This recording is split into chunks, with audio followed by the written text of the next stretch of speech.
जब चिकन को मैंने पहली बार ऐसे मैरिनेट करके बनाया ना तो सब खाकर हैरान रह गए और सब ने यही कहा कि ऐसे चिकन पहले क्यों नहीं बनाया। तो इसको बनाने के लिए सबसे पहले मैंने चिकन लिया था 1.25 किलो। अच्छे से वॉश करने के बाद इसको कढ़ाई में डाल देंगे।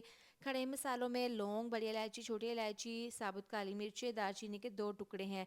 नमक डाल देंगे, साथ ही पिसी हुई लाल मिर्च, हल्दी पाउडर आधी चम्मच, धनिया पाउडर, पिसा हुआ गरम मसाला 1-1 चम्मच मसालों का डाल देंगे। 2 चम्मच फ्रेश लहसुन अदरक का पेस्ट डाल देंगे। साथ ही 1 कप दही डाल देंगे और आधा कप इसमें ऑयल डाल देंगे। चिकन को अच्छे से मैरिनेट कर देंगे। इतने में आप वीडियो पर प्यारा सा कमेंट कर दें। चिकन को अच्छे से मिक्स करने के बाद इसको 30 मिनट के लिए रेस्ट के लिए रख देंगे। 2 बड़े साइज़ के प्याज हैं, बारीक काट लेंगे। ऑयल में डालकर इनको फ्राई कर लेना है। जैसे ही गोल्डन कलर आएगा तमाम प्याज निकाल लेंगे।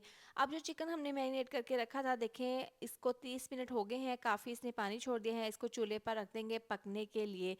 तो 5 मिनट हो गए हैं इसको पकते हुए। देखें इसमें जो पानी है ये दही का और चिकन का पानी है, इसमें हमने पानी बिल्कुल भी नहीं डाला।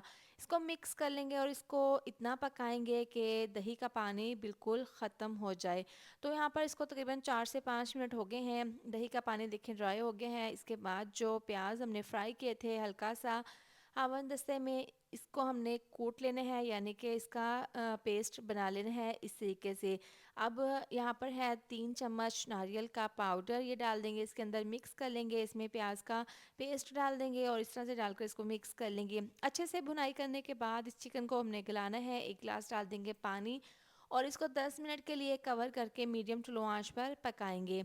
10 मिनट के बाद देखें पानी इसका खुश्क हो गया है और दानेदार सा बहुत ही स्मूथ सी ग्रेवी के साथ हमारा मज़ेदार सा चिकन तैयार है।